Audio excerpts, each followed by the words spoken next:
Hello, I'd like to welcome everyone to the City of Urbana Bicycle and Pedestrian Advisory Commission meeting on Tuesday, October 21st, 2025. It is now 7 o'clock. Can we call the meeting to order? Roll call. No, there's no rush. Sorry, kidding. Poor Carmen's like, Which is not updated. it's all right. Okay, I'm ready. Annie Adams, Present. Susan Jones, Joshi Wang, Present. Bruce Mickelson, Keenan Portis, Sartak Prasad, Present. Nancy Westcott, Present. Sarah Rand, Present. and Kevin Murphy. Present. I'm Carmen Franks, and Susan Jones just joined us.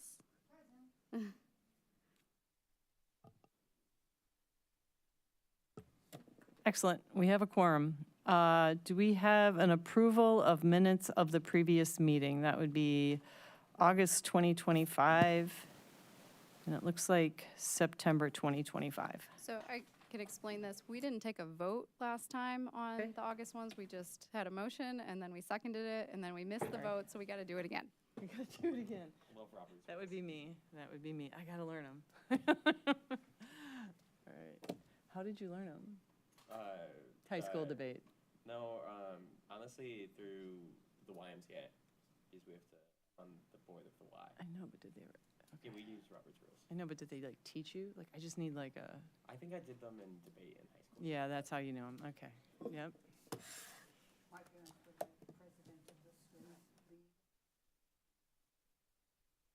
Yeah. Your time is up, sir. Yeah, I gotta figure it out. Oh.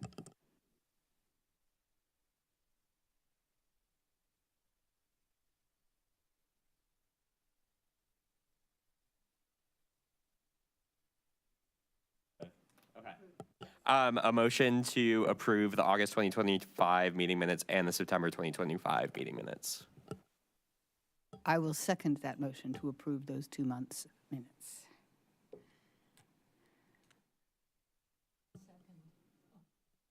I'll second. We can call the vote now.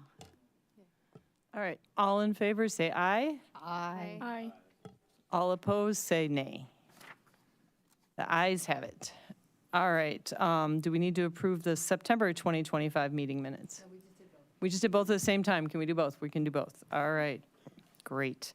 Do we have any public input? We do not have any public input. We're moving on to unfinished business. We have new member introductions. Carmen? Yeah, since we have 2 new members, I thought we could all go around and introduce ourselves to each other. Since this is public, we're being recorded right now, and it will be publicly available later. You can share as much or as little information as you like, but some suggestions, but name, how would you like to be addressed, whether that's a nickname or chosen pronouns, etc. How long you've been with BPAC, any current or past occupation that you want to share, and then why you decided to join BPAC. Why are we all here? So I can start. My name is Carmen Franks. She, her, hers. Go by Carmen. Been with BPAC for about a year now. I am an assistant city engineer here with Public Works. I am here with BPAC because it's mandatory for a Public Works representative, but no, also I live in Urbana and I care a lot about pedestrian, primarily pedestrian. I haven't really biked in Urbana yet since I've been here in the area, but I think these are very important issues and I'm happy to be here. I'm Sartak Prasad. I'm the Sustainable Transportation Assistant at the University of Illinois. And yeah, like I bike a lot. I walk to work or bike to work every day, or sometimes take MTD if it's too rainy or snowy out. So yeah, that's why I'm here.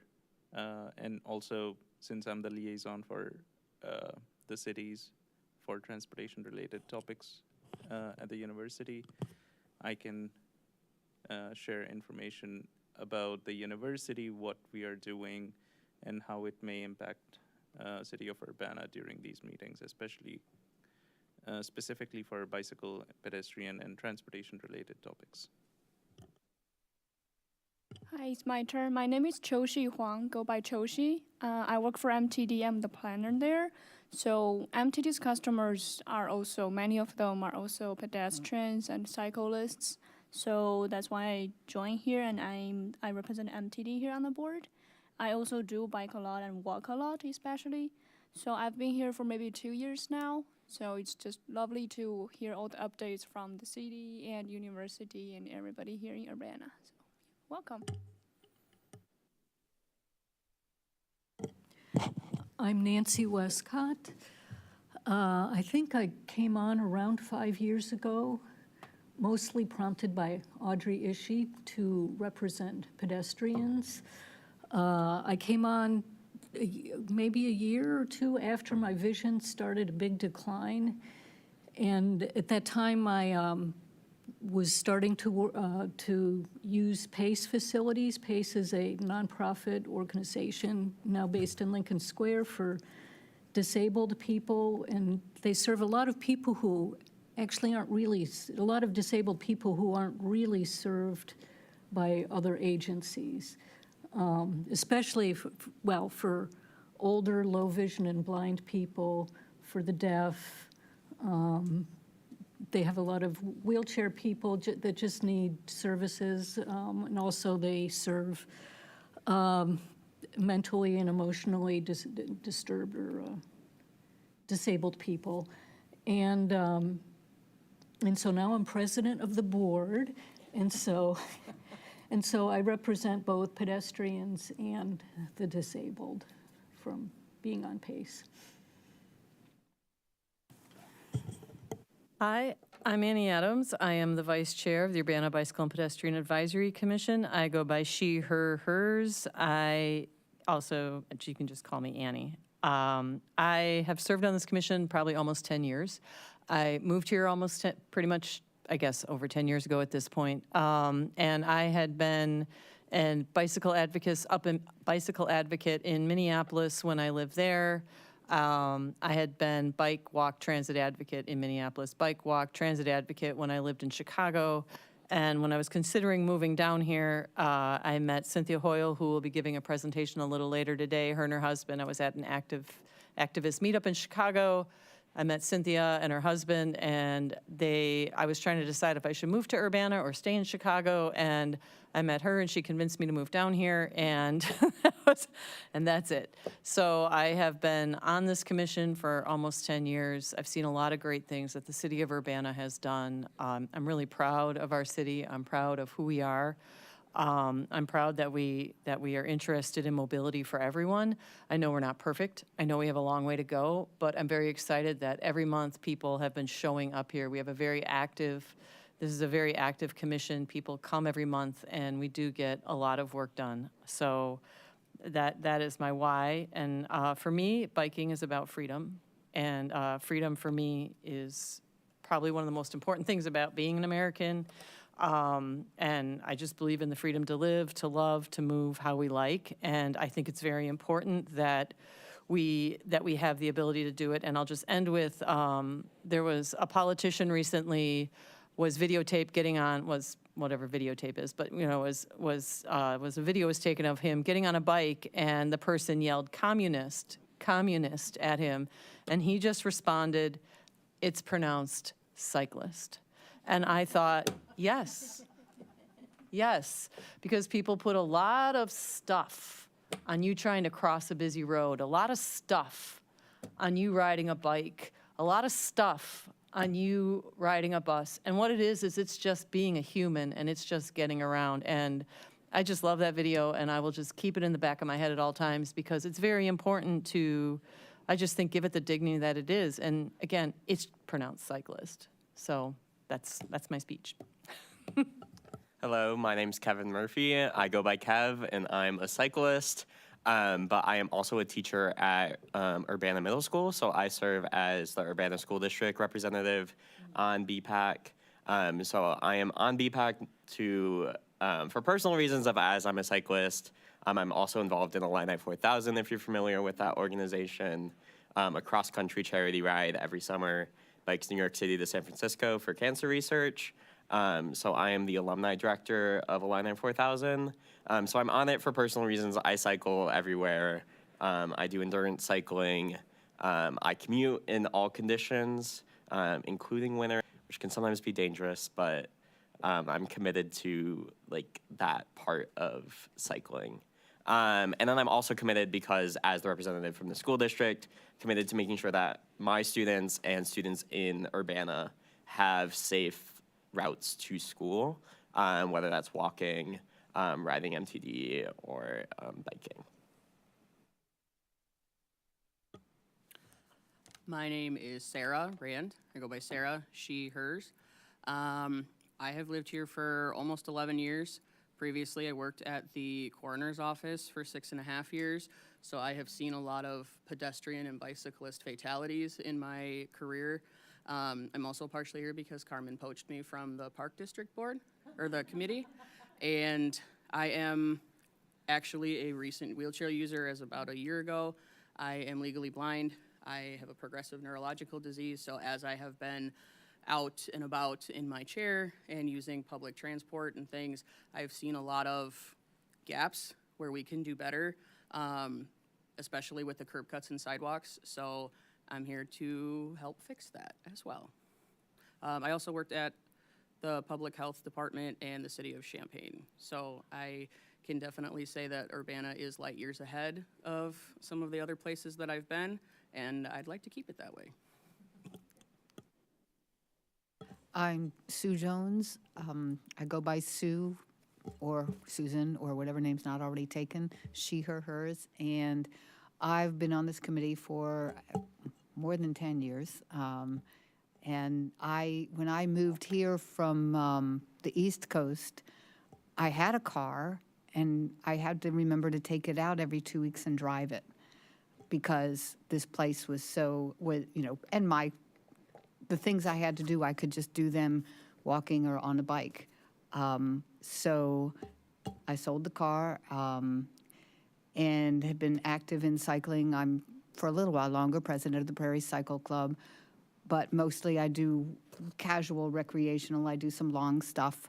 But I'm also, people should be able to get around safely without a car and in between driving. I mean, everybody's a pedestrian at some point. And I'd really like to keep, Urbana moving forward in making things better and better and more sustainable. And that's why I'm here. All right, thank you, everyone. That was great. Oh, I work at Parkland College, and I can help you with your math homework.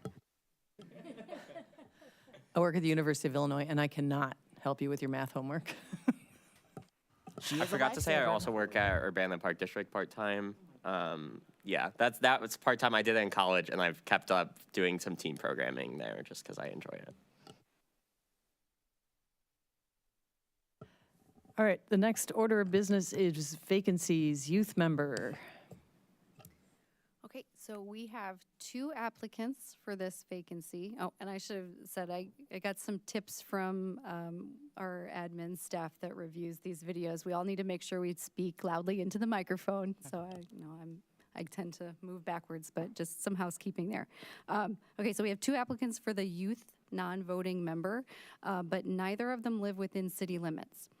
And the bylaws state, from time to time, the mayor may appoint and city council may approve the appointment of one resident of Urbana to the commission who has attained the age of 14 years, but who has not attained the age of 18.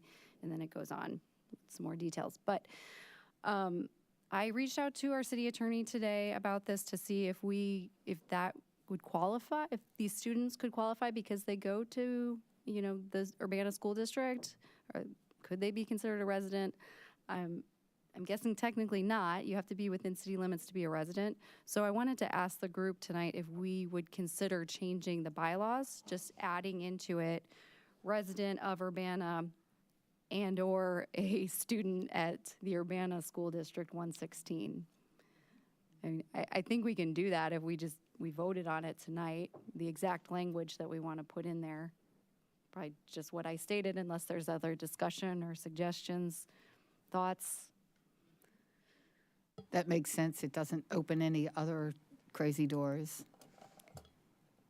I don't think so, because I don't think this is in our city code. There's no language about the non-voting member in the code. It's just in our bylaws. I think that's important to allow students, even if they don't live within the city limits, because they're still part of Urbana, they're still part of the Urbana School District, and I feel like as much as they still need a safe route to school and they still need that representation, I feel like that would be important to allow that change.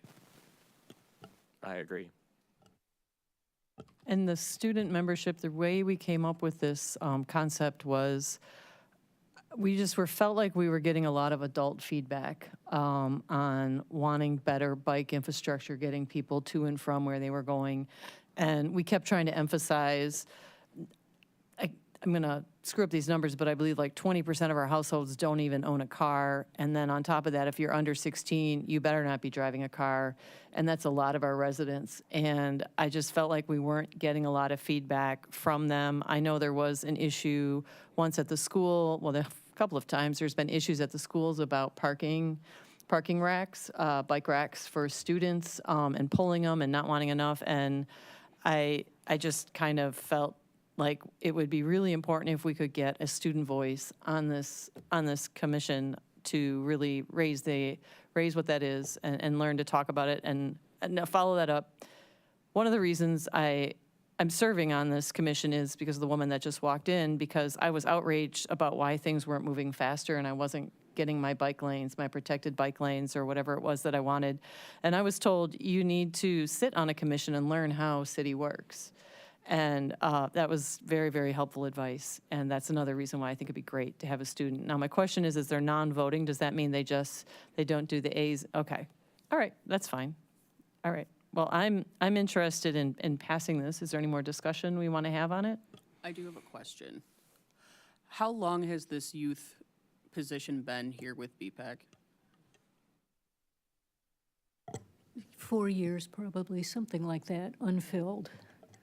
Yes, I'm looking at a document saved from September 2021.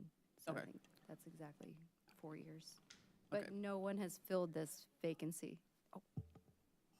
I think I was just too far away. Gotta follow my own advice.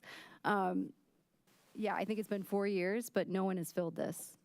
Okay. Okay, and I think it's, especially because the school hours are different than when a lot of us are being pedestrians or bicyclists. Like for me, I'm out during the day when people are in school. So I feel like school hours are different than work hours, and having that type of feedback when most of us are probably somewhere else would also be important for representation. I was curious if we could, since we have two applicants, is there ability to amend to allow two? If both are interested in being on, since they don't have a vote, like, would it be okay having two? I'm open to it. Anyone have thoughts? Well, and it would also leave flexibility, like if one of them got too busy or, yeah. We got enough chairs, right? Would it affect quorum? No, they do not impact quorum. So, I also wanted to clarify that the two applicants, one just lives 120 feet outside of the city boundary, and the other one is about a quarter of a mile. But okay, so I can make a motion to amend our bylaws, section B, non-voting member, to say, from time to time, the mayor may appoint and city council may approve the appointment of one or two residents of Urbana or non-resident students at Urbana School District 116 to the commission who has or have attained the age of 14 years, but who has not attained the age of 18 years.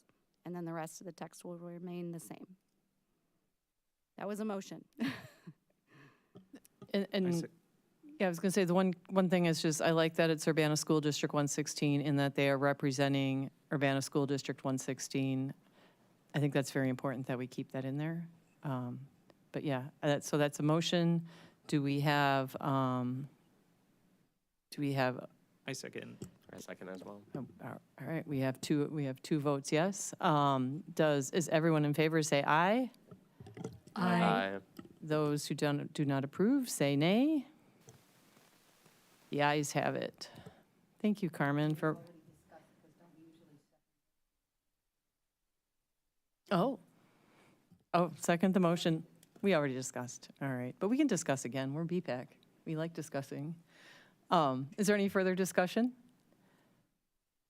No? All right. That's great. Let's move it on. Thank you. Thank you, Carmen. I appreciate your work on this. And thank you to these students. It's very, very exciting after all these years. So vacancies, chair and vice chair. I am currently the vice chair. Carmen? I believe we voted for you as the acting vice chair, so I think we would still need to vote for you to be the vice chair. But I wanted to talk about the chair and the vice chair. So we haven't had a chair of this commission for a number of years. Audrey Ishii was the vice chair, and then Annie was the acting vice chair. So the bylaws state that the chair shall be appointed by the mayor. If the office of the chair becomes vacant, or if the chair is unwilling or unable to perform his or her duties, the vice chair shall perform the chair's duties until the mayor appoints a successor to the chair. So I think it's about time we have a chair of this commission again, and I was going to nominate Annie for the position of the chair, for the mayor to appoint and the council to approve, but of course, everyone's input is valuable, so I want to open it up for discussion, support, opposition, whatever you're feeling. Annie seems great. As long as I learn the Robert's Rules of Order. Vote Annie. Vote Annie. Vote Annie. Do we need to have a Vote vote Annie, on this, yes. or can I just go ahead and talk to the mayor about it? I don't know how this one works. Yeah, Yeah. just hearing no opposition, I'll just go ahead and work internally with the city to have that appointment, along with the appointment of the students, and I believe that'll probably be on November 10th. Okay, and then we will need to elect a vice chair. So if anyone is interested in being the vice chair, assuming that Annie is appointed our chair, let me know or let the group know. I was thinking we would wait to have a vote until our other members have at least had a chance to discuss this with us, because Bruce, Keenan, and who else is missing? Just Bruce and Keenan are missing today. Isn't it the thing where if they're not here, you elect them?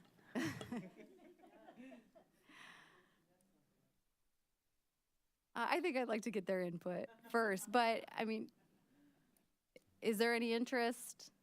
You want to mull it over, come back to it another week? No interest, so we'll have to. I will say it doesn't hurt to have someone who knows Robert's rules.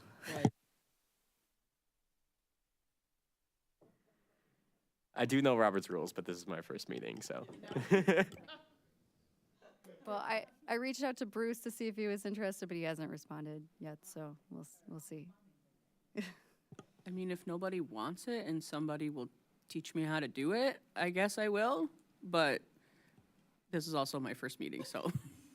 So I do have a packet on Robert's rules in all the BPAC files here, so I can go ahead and share that with everyone after the meeting, so we can all get a refresher on that. But we'll come back to this as a future topic then for the vice chair. Hopefully after we have an appointed chair. Yeah, I keep meaning, I'm like, I just need to sit down and Google it, or like it's like you will have to do Opens Meeting Act training, and it's like when you're forced to do the training, you do it. Yeah, I and have already completed the training from the park district, so I got that part. And I'm on a board for our choir, for one of the choirs that I'm in, so Yeah. I'm sort of familiar, but probably not as familiar as him.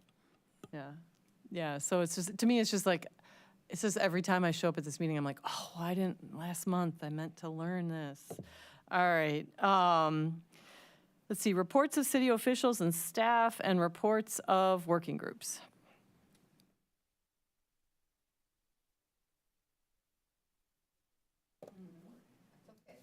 We're doing, yeah, it's amazing. It's very exciting. Yeah, it's super exciting.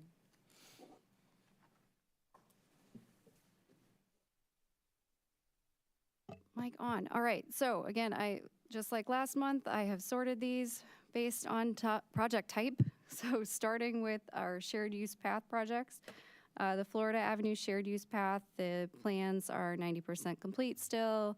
Still cleared the SHPO review. The work is still planned for 2026. So no updates on the project itself, but under grants updates, we did receive an IDOT local projects grant for that project. We were awarded approximately $758,000 to fill the gap that we had from our ITEP funds. So that project is fully funded now. Construction still may be pushed to 2027 just to align that with the larger Florida Avenue roadway project. Wait, to be clear, this is the Florida Avenue 8-foot side path on Florida Avenue, Yeah, correct? right. It goes through university property. And so we had a $758,000 funding gap on that, and the state of Illinois just funded us. Yes. Fantastic news. That's exciting. And we were planning on starting that in 2026, but we might push it to 2027 depending on the road right next to that, Correct. if that gets funded. Yeah, I think John is still in talks with FHWA and IDOT for the funding, the RAISE grant there, but we're cautiously optimistic about that still. So same update as Back up on last that. month. It is funded. It's just getting the money. Correct. That's coming up in roadway project updates. All right, so the next one, sorry, was there? No, okay, next project was Baker's Lane Shared Use Path. The bidding for construction closed on September 18th. Our low bid was about $700,000 less than our engineer's estimate, which is really great news. Yard signs went up for that work yesterday, and Foyt's is the low bidder, so they're starting the construction this week, starting with tree removals this week. They intend to work through the end of November, break for the winter, and then return in April to complete the work. The Washington Street segment will be done during summer 2026 break for the school district. And all work is expected to be completed by mid-August, but that's a conservative estimate, maybe before that. Two questions. Can you explain for folks who are new to the commission where exactly this is and what it does? And then two, how underbid, did you say 700,000? Yes. So that was money that we were going to have to pull from the state motor fuel tax fund, but now it's freed that up for other projects, so. Yeah. So for the, do you want to explain what? Oh, yeah, so Baker's Lane is on the east side of Weaver and Prairie Park. It's going to connect to widened walkway along Washington Street in front of, was that DPW, the schools there? And the north end is at Main Street, where it's going to cross the street and connect to the Kickapoo Rail Trail. So yeah, it's bordering, that's right at the Urbana border, so that's, I believe, Sunny Crest Lane there to the east, and then the Park District land on the west side and the school on the west side. So. And not to be greedy, but that $700,000, is that committed? What happens next with that money? Well, we will follow the prioritization of our capital improvement plan for funding projects there. But no, it is not committed to something specific right now. Okay, and then the Perkins Road shared use path, that construction is substantially completed. Roadway projects, Country Club Road and Perkins Road. The design includes widening the south sidewalk to a shared use path, according to the bicycle and pedestrian master plans. And we will be adding a new sidewalk on the north side between Willow Road and Cunningham. That project is going out for bid this Friday, and we expect to complete the construction next year. Lincoln Avenue Corridor Study, no updates from last month, since the council approved their endorsement of the study in July. Lincoln Avenue project, the North Lincoln Avenue project from Washer to Killarney. The SS4A grant for that pilot portion is still under review by the DOT. Public outreach phase has been ongoing, and the concept plan is underway. We're expected to bid that project still in FY '28. You got an update on that project last month from Justin Swinford with the city and Hanson, our consultant. So there's more notes on that project in the meeting minutes from last month. Florida Avenue project from Wright to Hillcrest. So that's adjacent to the shared use path project mentioned previously. The intersection design details are still getting reviewed by IDOT, specifically Race and Vine Street intersections with Florida. And then once that review is done, the city would like to share those designs with BPAC. Like I said earlier, the RAISE grant agreement is still under discussion between us and IDOT. And then we are still potentially planning to maybe do a presentation next month, have John come and present that project to BPAC for more details on those intersections. Then the Illinois and Vine Street project, so it's just right outside our doors here. This is in a preliminary plan phase now. This is from Illinois from Race to Vine, Vine from Illinois to Maine. Same update as last month. The design is likely to include lane reductions on both Vine and Illinois, and then turn lane changes at the intersections and some crosswalk improvements. Traffic signal improvements. These are the updated audio devices. So we're still going to do these this fiscal year, moving toward final bid documents. I believe we're hoping to put that out to bid early 2026. Sidewalk project. Our sidewalk improvements that were done over the summer and early fall have been completed. The sodding and restoration is complete, and those final quantities are being reviewed. So that's just, these were some of the worst areas of sidewalk, mostly in West Urbana area. These are outside of where we could fund sidewalk improvements using the CDBG funds, the Community Development Block Grant that funds a lot of sidewalk improvements throughout the city. So this project was specifically targeting areas that couldn't be funded by that grant. Is that funded by SIP or is that funded by EQL? Or is it? This one I'm referring to is just from our local motor fuel tax, I believe. Okay. So it's not the EQL Okay. project. So that's next on my list, EQL projects. The streetlights that were planned from FY '22, that construction is complete. These are the ones on Fair Lawn we talked about last week. So I checked out the lights after our meeting last month, and John checked them out as well.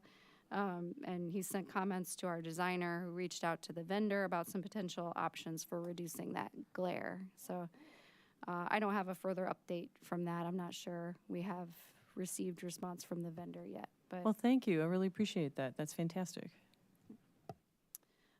and then the FY '25 program for the EQL is Equity and Quality of Life program. This includes the sidewalks, ramps, streetlights, and some traffic calming devices on Broadway, Kerr, and Cottage Grove. That design is still underway. Grants, I told you about the local projects grant from IDOT. Safe Routes to School grant was due last week. I reached out to all of you frantically to sign a letter. So good news, bad news here. Bad news, I did not get this grant submitted for the infrastructure grant because I needed a resolution from City Council. Abby had shared all of the requirements with me previously, but that one I thought I could get away with doing like a less formal letter, but no, it really requires a resolution. Didn't get that done.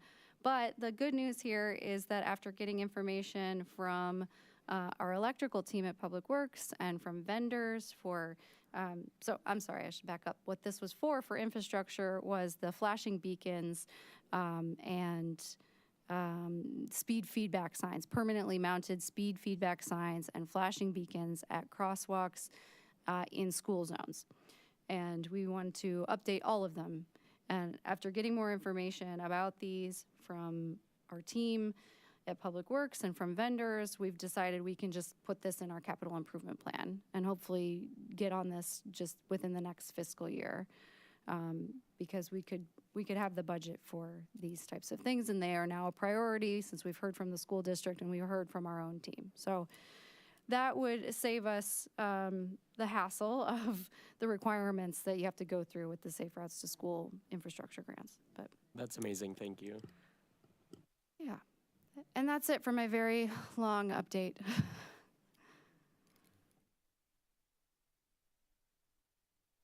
That's fantastic. Any other comments, questions? All right. Oh, actually, sorry, I have one more. Go, go. For the working groups, so not a subcommittee, working group, we've had a number of emails over the last month about VO bikes. So our working group is an e-bike or bike share group that was formed to put together an agreement with VO, or at least a more formalized city policy for the bike share system in Urbana, because the intergovernmental agreement that was set up has sunset, and that part of our city code is no longer valid. So this group has been working on putting something together. Over the last month, we've received a number of complaints about VO bikes being left in sidewalks, blocking the route there. So we have met internally with the city to decide, what our immediate actions need to be and what procedure we can put together for reporting and removing these bikes. And been talking with Sartuk and learning what the university does, and we're going to model our process after them. So I have not updated our website or our documents online yet, but that should be coming soon. So stay tuned, and the working group is still working on getting this agreement together, even though we do not have a planner leading it, but hopefully. Just add one thing, like if you do see a VO that's blocking access, there is an email that you can send, and the email is just hello@voride.com. Okay, so just send an email to hello@voride.com, mention that, hey, you have a bicycle that's blocking a sidewalk, crosswalk, curb cut, driveway, whatever you have, parking space, anything, and ask them to please have it removed. I would recommend please be a little nice, because, sometimes we get too passionate and it doesn't feel right. So anyway, send an email to hello@voride.com. You can also download their app and report an issue on the app itself. So there's that option available too. So is this, after you send the email, will they have somebody to remove the bike? So what they do is, once you send an email, they open a case for your query, and then somebody somebody comes and removes the bicycle. Again, with the university, we have a contract that within campus boundary, VO has to remove the bicycles within 3 hours during weekdays, during business hours. And that's something that we can put in our agreement as well, for the city of Urbana, when that happens, that we can have similar language in there as well. But for now, there isn't an agreement, but you can still send an email to hello@voride.com and they will work on it. Yeah, yeah. You can also, yeah, you can. Yeah, there's also the UIUC OPS at voride.com, right? Yeah. So either the hello or the UIUC ops email addresses. And that's the direction that I'll be putting online as the first step. And if a resident is uncomfortable doing that themselves, then we will do that at the city. We will have the expectation, I believe, of 3 hours. And if it's not moved within that time frame, then we will reach out to VO directly, I think through similar contacts that Sartak uses. And then if it is still not addressed, which we're hoping that they will. Someone in the crowd is raising her hand. Yeah, we have a public comment. I have a question. Doesn't VO also like give demerits to people who leave the bike parked in the sidewalk? So if they have so many demerits and they get kicked out? Again, like with the university, like with our contract, it is a penalty-based system in there. So on the on campus, if a bike is parked in a non-designated area, which is to say, like if it is not a bike parking or an approved bike rack or bike parking area for VO. For first violation, you get a warning. Second violation, you get a penalty, like their meter keeps running. I think it's the third violation third violation, I think it's the suspension of their account, basically, or termination of their account. It's either the third or fourth. So I don't remember it perfectly well, but it is that penalty-based system. I'm not sure we're going to be able to do that in Urbana because I'm not sure we're going to have specified parking areas as they do on campus. So we will likely follow what Champaign has done, where they have suggested parking areas mapped out, at least in the downtown area. And then that'll be where we would like VO to place the bikes when they do move them out of the sidewalk. Is there a difference in the time frame versus if you report it in the email or the app? Like, how is the email like monitored? So like if, for example, on my way here, that there was a VO bike in the way, and I told myself on my way back, if it's still there, I will report it through the app. But is anybody monitoring that after a certain time of day, or is it faster to do one or the other? I don't understand your question. So like you're saying if you're going somewhere. So is it faster to get report it through the email or through the app? Like at 9 o'clock at night, is there still somebody good that's gonna see an email to remove it before midnight, is what I'm asking. Hours, as I said, like with the university, it is during weekdays, during business hours. So I think it's from 8 a.m. till 5 p.m. or 6 p.m. I think it's 6 p.m. And if a report comes in during this time, they have to remove the bicycle within 3 hours. But to answer the first part of your question, even like it's the same process basically, like when you send an email or when you report it as an issue via app, it's the same case basically. So it will they will open a case and then they will send somebody out. But I want to add that I've heard that the email is much more effective than the phone number. Like there is a phone number on all the bikes that you can call, and you do get a real person, but I don't think they're local. I think they're based in Chicago, and they have to get all the information from you just over the phone and then relay that to a local staff person. And if you do an email, you can easily send a picture and the UIUC ops one goes directly to the local crew that's here. So I've heard the email is better. So we'll try to spread the word there. So, and that's hello@voride.com? Yes. And I'd like to continue to advocate for us to find a way to work with VO and City Council to get approved parking spots for these drop spaces for the bikes. So the other thing is these bikes can be parked in the street, and I find it funny that we're all okay with like cars parked in the street, but we never talk about parking the VOs in the street. They absolutely can just be parked where a car is parked. That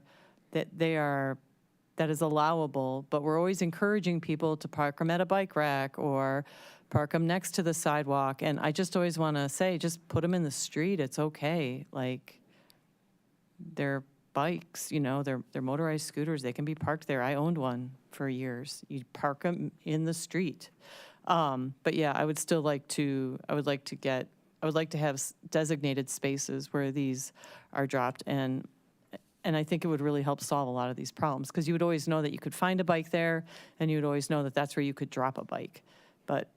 And VO would know where the best, you know, even if it was 5 parking spaces, they would know the best 5 places to put those. And we could at least start there and see what would happen. And it could just be temporary, like you were saying, like you're going to do on campus. These can just be pop-ups, and we can see if it works.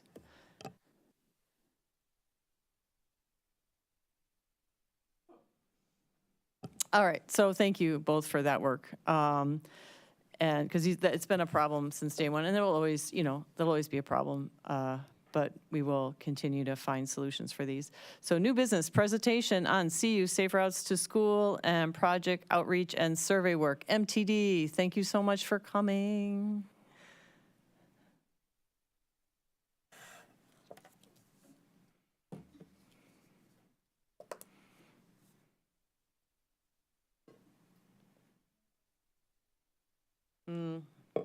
Green light. Okay, I think it's on now. Beautiful. Okay.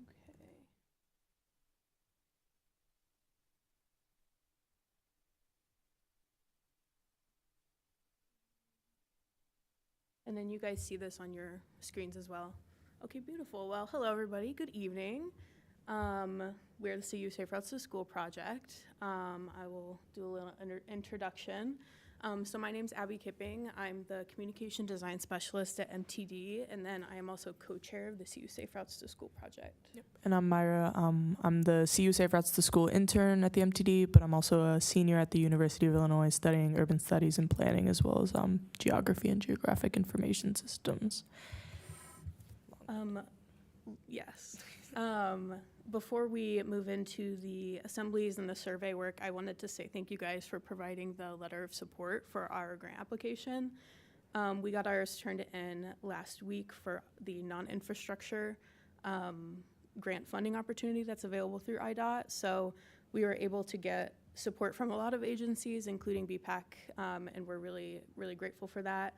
And I have taken into consideration all of the grammatical edits that you guys had provided, and I appreciate you saying that that was the main issue with the letter, and I think it could have been a lot worse. So thank you guys for that. That I think was Bruce, who's not here. I'm not sure. There was one or two. Oh, was Sue one of them too? Oh boy. Okay. Hey, Abby, I was just going to ask if you could talk into your, move I can help you with closer. your English There homework you go. too. I'm usually good at talking really loud. Is this good? Okay, cool. So yeah, we're here to talk to you guys about the assembly work that we've been doing, as well as the survey work that we've been doing this fall. A lot of this was prompted by our involvement with the Urbana School District in planning for the grant. We had the idea of reviving some of the old assembly programming that we did at the schools. And then the surveying work that we did, the data collection, that is something that we do every year, usually around the time of an event. So Walk and Roll to School Day was 2 Wednesdays ago. So we had a lot of survey work going on for that, as well as data that was required for the grant application. So I will start with our assemblies. So with the Urbana School District, we were asked to present at the series of risk watch assemblies that they do. It's a different topic each month. It'll be, the police department will come talk about safety. The fire department will talk about fire safety. And in September, the topic was bicycle and pedestrian safety. So we were invited to all 5 of the Urbana elementary schools to do our assemblies.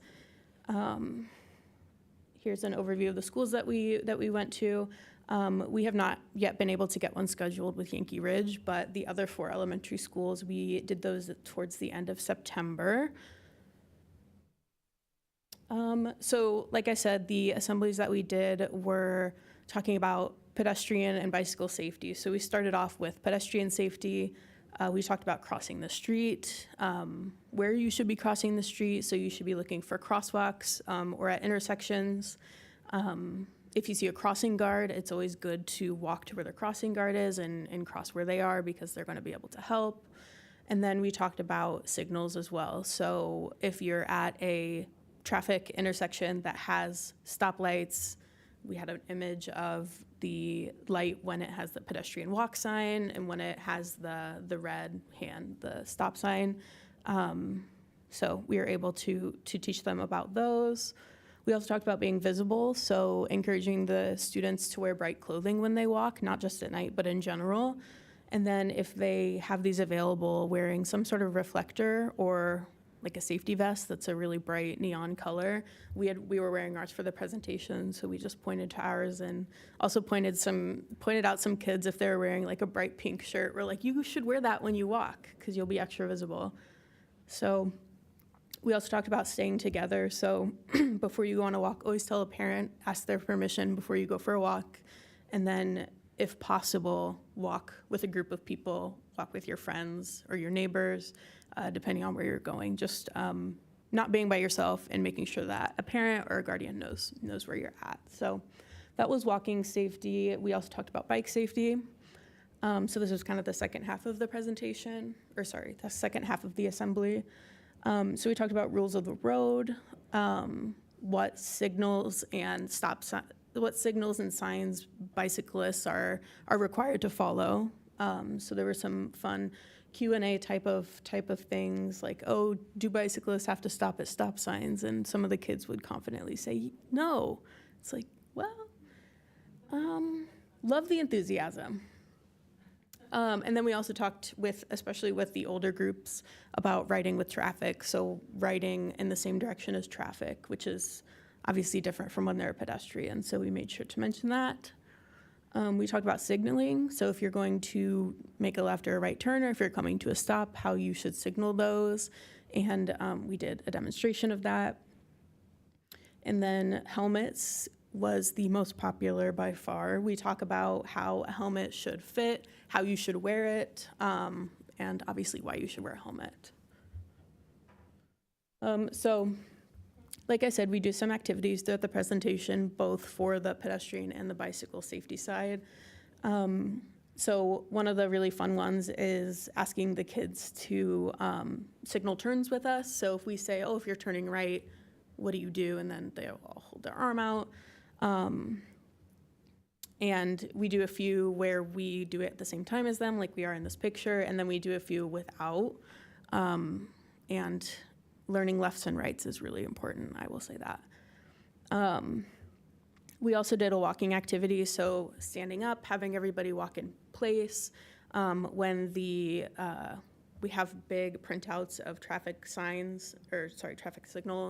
So we have one with the pedestrian cross sign, and then we have one with the hand.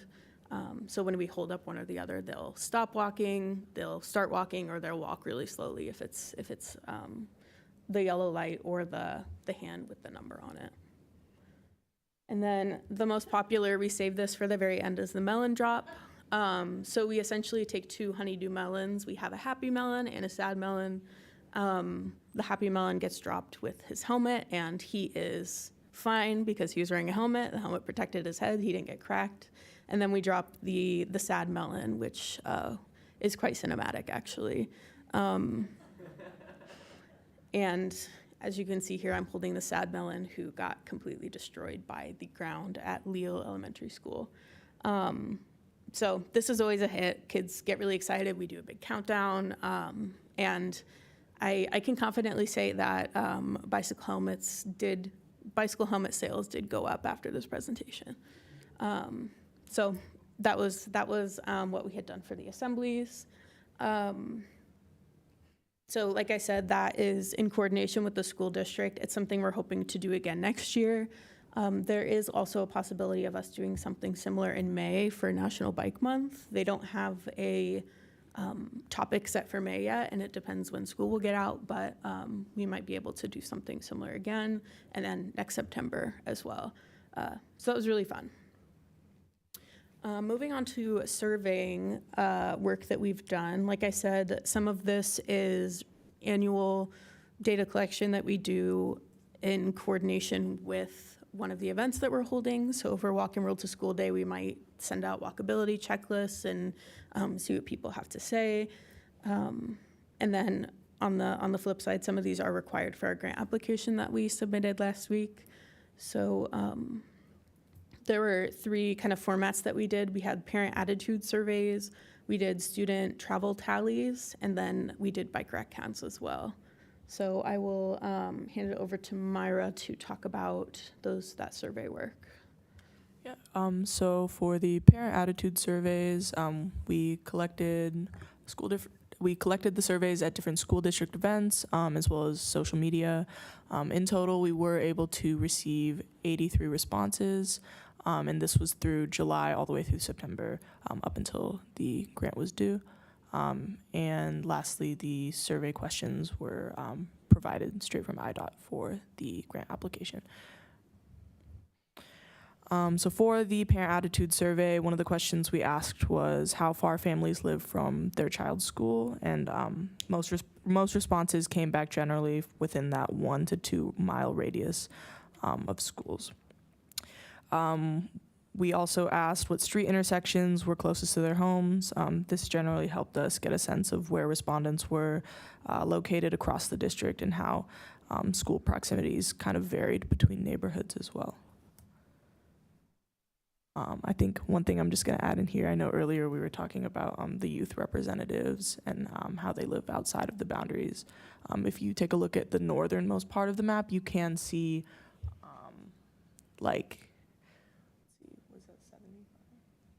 Is that the airport road on the very? Yeah, like you can see once you get up north that there are some intersections listed that are outside of Urbana boundaries. So there are parents who submitted surveys from outside of these boundaries. So students that don't live within Urbana are also affected by this as well. So moving on to schools and grades, we can see the breakdown of the survey responses. We received input from all families across Urbana schools, but also some Champaign Elementary School engagement as well. But we saw particularly high participation from Leal Elementary as well as Urbana Middle School.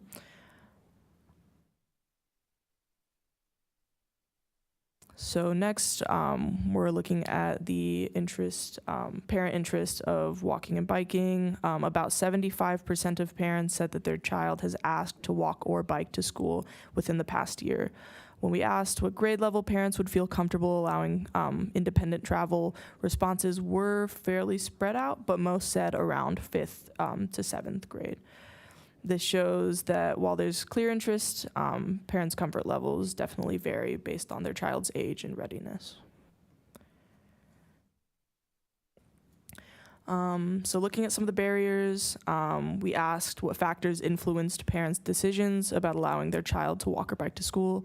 Most commonly, we saw that barriers included safety concerns, especially with safety of intersections and crossings, traffic speed and volume, as well as distance from the home. Other factors like weather, availability of sidewalks, and time constraints also played a pretty big role as well. And finally, we asked whether parents would be more likely to let their child walk or bike if those barriers were improved. So a majority said yes for improvements related to intersection safety, sidewalks, and traffic speeds. This indicates that infrastructure improvements and safety education would definitely make a difference in families' willingness to support active transportation. Moving on to the student tallies. So these tallies were conducted by USD 116 staff across all 5 elementary schools in Urbana. This format was also provided by IDOT, and these tallies took place last month. So taking a look at the overall tallies, so the next few slides, we're going to cover the data from these tallies. And if we take a look from Urbana's 5 elementary schools, we can see kind of an overall breakdown of different travel modes. On average, I believe 75% of students ride the school bus, 38% arrive by family vehicle, and about 20% walk, with only about 2% of students biking to school, and a very small portion using other modes such as carpooling, etc. This kind of overall just gives us a clear picture of the current travel habits and helps us identify kind of opportunities to encourage more walking and biking.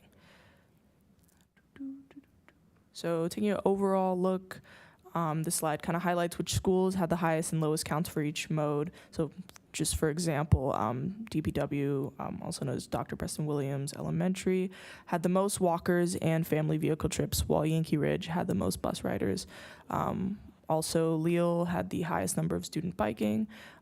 This just kind of overall reinforces that travel modes vary depending on school location, neighborhood layout, and infrastructure.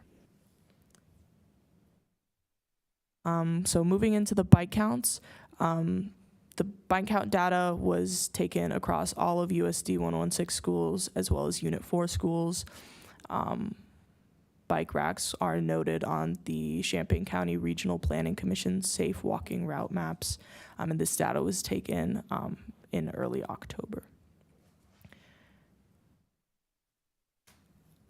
So taking a look at the data, we do see that the highest number of bikes found across Champaign-Urbana were found at Urbana Middle School, Yankee Ridge Elementary, and Urbana High School, which, go Urbana, yes. Yeah, these counts, help us where bike infrastructure is being used and where additional racks may be needed as well. I will add, this is a list just of the schools that had bikes. So any of the schools that are not listed here did not have any bikes in the bike rack or any bikes like around the school. We did conduct the counts at every school in town, but these are just the ones that had any bikes at all, even if it's just one. Looking at Garden Hills, they just had one, but that's included here. So just wanted to add that. Yeah, and also during this bicycle count, we didn't see any ride sharing, like VO rides at the schools, but from personal experience in the past, I've seen those as well. It's interesting because VO rides are technically 18 plus. So it's curious to know what type of ridership that would be, whether student or staff.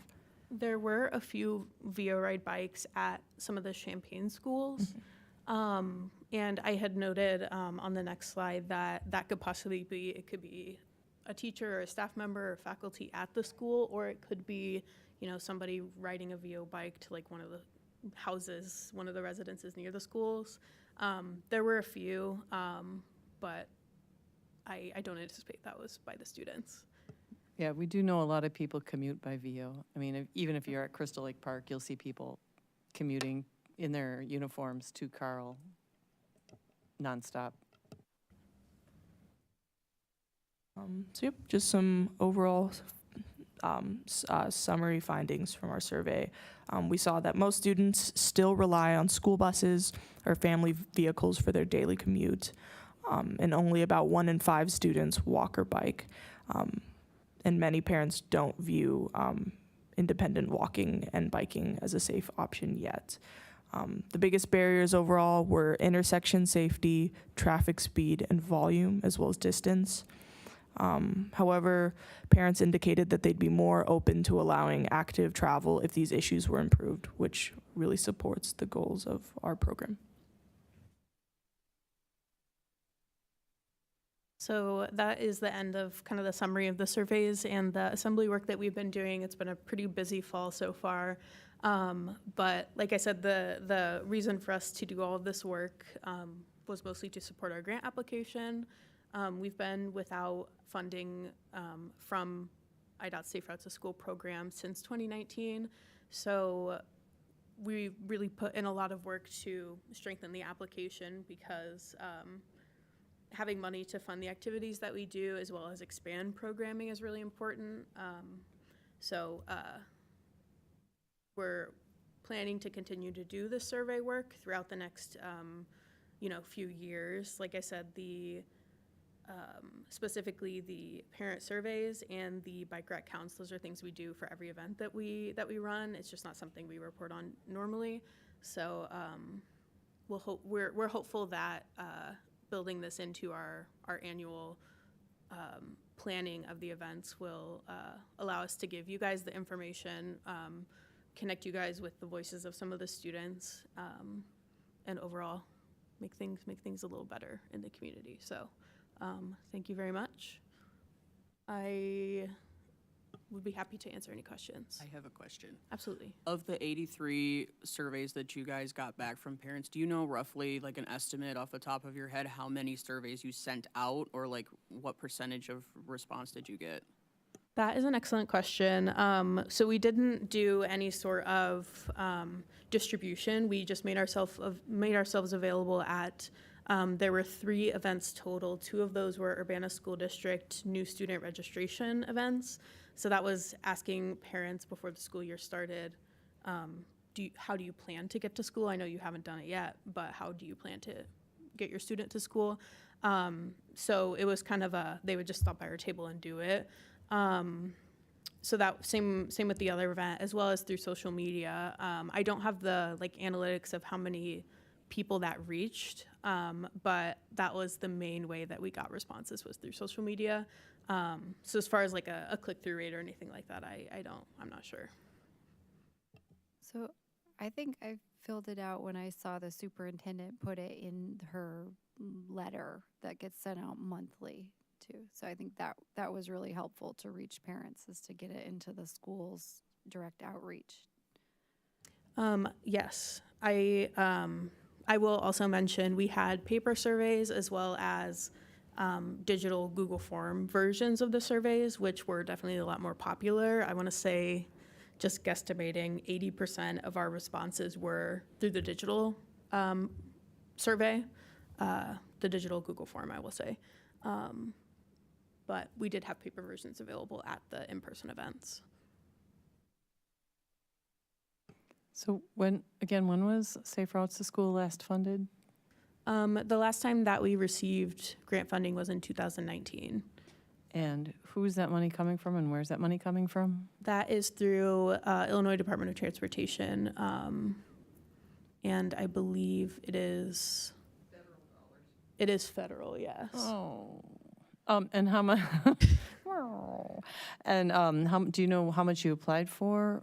Do you apply for an amount, or do you just see how much they give you? And is it do you have specific goals for the project? Do you say, we will do 7 events, or we will put in 5 crosswalks, or Yes. So we do apply for a specific amount. We did the maximum, which was $50,000 this year. That's what I thought. And All right. that will cover us for the next 2 years. They do, the funding applications open every 2 years, so it's $50,000 to last us through the next 2. And we did detail specific, amounts of people we wanted to engage with, what specific items that we were requesting funding for, how those would be distributed. All of that was detailed in our application.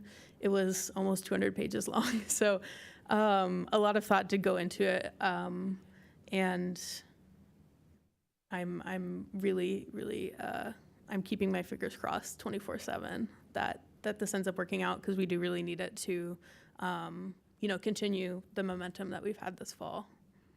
Fantastic. Thank you. Do you know that when will you receive this money if they approve the application? It's estimated that the award notification will be sent out in August of next year. We did apply in 2023 for funding, and we were not awarded any, and we found out about that in August of 2024. So it won't be until around August of 2026 until we know. And then as soon as the notification, when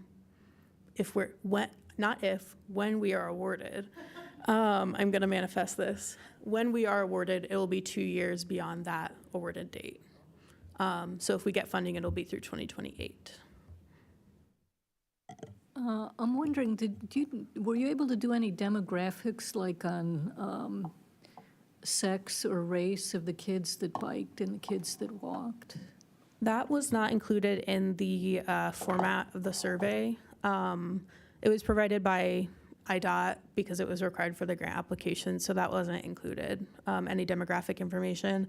I would say the closest thing to that was there's a question about how many other children are in the parents' household. So for the parent surveys, the question is, how many children do you have in your household in 8th grade or younger?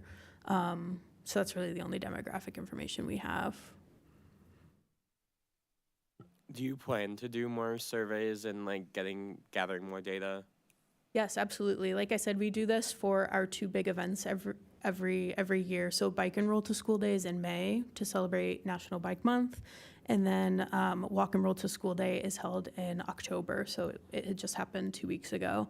So we have and we do plan to continue doing the survey work. It might not be as robust as this, and we might not have as many responses, just based on this year we had really great partnerships with the school district.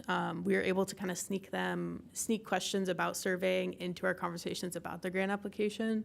So as long as we're able to keep that going, yes, we are absolutely planning on continuing to do our survey work. I will say we did bikeability and walkability checklists last October for Walk and Roll to School Day. That data was from last year, obviously, but if you wanted to see some of the survey work we've done that's not related to the grant, that's on our website for Walk and Roll to School Day of 2024. Thank you. I'm just a teacher at Urbana Middle, and I knew that, I was also curious the choosing of schools, because I know Urbana Middle didn't have a Walk and Roll to School Day event, but I know the high schools was planned by the PTSA, so I'm hoping for next year to get PTA involved in maybe planning a bike and walk to roll school day for the middle school. But I was wondering if MTD was interested in getting middle school and 6th grade center for next year. Absolutely, yeah. So we, the events that the schools host are hosted by the events, and we kind of act as a resource so we can provide materials for them to give away at the events. But like you said, the Urbana High School one this year was hosted by the PTSA. So as long as the PTA or the school administration themselves want to host an event, that's something that they would have to kind of start getting the wheels turning on. But we're absolutely happy to help if somebody decides that they want to do an event for bike and roll or walk and roll, or like the Urbana High School PTSA did, they kind of combine them, just have one big event in October. But yeah, definitely let us know if any of the schools are planning on having an event. We're happy to help. Thank you. Bug is gone. If I understood right, so Safe Rides to School is for all K-12 students, like not only for elementary school? Correct, yes. Yeah, but many of the survey, they are actually from elementary school parents. Okay. That's correct, yeah. The Urbana High School, the Urbana Middle and High School were not willing to participate in the counts. That's just something that, like I said, the Urbana School District staff conducted the counts, and they said that they weren't able to make that work with the middle or high schools. I will say all of the surveying was sent out to all of the schools throughout both school districts, and it just kind of depends on who wants to promote the survey. But yes, K through 12. Surveying's hard. Surveying is it's hard, hard. and it's people feel over-surveyed. They don't want to answer surveys. So I think it's great that you were able to count the actual bikes on racks and think, just actual facts. But one of the big rules is the things you count, the things like society counts are the things society finds important. So the fact that you went out there and you counted this is saying this is important and this is something that we need to track. So we can also try to find, like Sarthak on campus has, they have counters for pedestrians, they have counters for cyclists. So they have a variety of ways of passively counting this information. But I also thought the strength of aside from the bike rack count, the strength was also in those survey data. Overwhelmingly, the parents are very worried and very concerned about allowing their kids to safely cross streets. And that's something we have talked about for years. So I think it's really very helpful. So no matter what happens, this is very helpful data. So Yes. thank you. Of course. Yeah. Any One last? last question. Yes. How many melons were harmed during the assembly? A lot of melons were harmed, and I will also say honeydew melons are very expensive. They're like $5 a pop. I think throughout these, having backup melons as well as having extra happy melons, because sometimes if you drop a happy melon, sometimes it might break when it's in the helmet. I want to say I purchased at least 16 melons. And the happy melons, unfortunately, I was not able to ingest them before they went bad. So, yeah. I see honeydew completely differently now. This is like the one good use for honeydew melon is for melon drops. At the assemblies that you guys do, or the events, I know you guys were talking about reflectors. I have one of these on my backpack that is a light and it blinks, so I don't get hit by a car. Have you guys ever given these out, or would you consider it? I think I got this from a 5K somewhere. Absolutely. I can't imagine these are that expensive, but I feel like maybe if you could show parents, hey, if you just clip this to your kid's backpack, even during the day, they would be more visible, even if they're not wearing bright clothing. Yes, those giveaway items are a part of all the events that we run. We're pretty low on those because, like I said, we haven't had funding since 2019. But I wrote into our grant application a few weeks ago thousands of lights. And then reflectors. I have a reflector on my book bag as well. That's good for mostly just at night because it reflects light. But the electronic lights we have, and those are a big hit. Cool. Well, thank you guys. I appreciate your time. And I'm going to hand it over to Cynthia Hoyle, who is also project co-chair, to present about e-bikes. Yeah, thank you. Yeah, and we look forward to hearing how this goes. Anytime you have an update, let us know, or I'll reach back to you and we can get an update. So we appreciate it. Thank you. Yeah, and so Cynthia Hoyle is going to present on Illinois bike legislation and lobbying. And she will also talk about e-bikes versus e-motos and the emo bikes. Hi, everybody. I was the, having luck here. There we go. Yeah, I was the co-chair of the program for many years, and I would tell you that it used to be, for most of that time, it was, because I think we got our first grant in 2008. Yeah, 2008. And it was limited K through 8. And that was really frustrating, I have to say. And so this last, when they reauthorized, they allowed it to go through high school, which really was exciting for us because our high school students are interested in these things. So, all right, so I am here to talk to you about some of the bike legislation that was approved in this last legislative session, and I'm going to talk about e-bikes and the ever exciting topic of e-motos. So, here we go. First of all, we passed a bill called the Micro Mobility Fire Safety Act. Wait, Cynthia, who are you and what is Bike Illinois Right, Illinois. or Ride Illinois? Yes. I'm a member, but yeah. Thank you. Well, Cynthia Hoyle, I was on this commission for many years, and you have new people here, so they don't know me at all. I am a transportation planner. I've been a transportation planner since about, 1985. And I focused on walking, biking, and transit supportive development. And I worked with MTD for many years as a contract employee, and I ran the Safe Routes to School program. I'm a certified cycling instructor, which is what the LCI stands for after my name. And I'm on the board of Ride Illinois. And I was the president, but when I got elected to the board of the Sierra Club, I stepped down from that. And then they asked me to be vice president again, so I'm doing that again. And Ride Illinois is our statewide bike advocacy organization. I have a little more information about that toward the end of the presentation. And we this last year budgeted for hiring a lobbyist to help us with our bills, and it really made quite a dramatic difference in how much we were able to get done. Of course, a lot of the people involved in the organization are in the Chicago area because that's a big part of the population, but we work really hard to connect with downstate folks as well. Is that enough, Annie? Okay. All right, so back to the Fire Safety Act.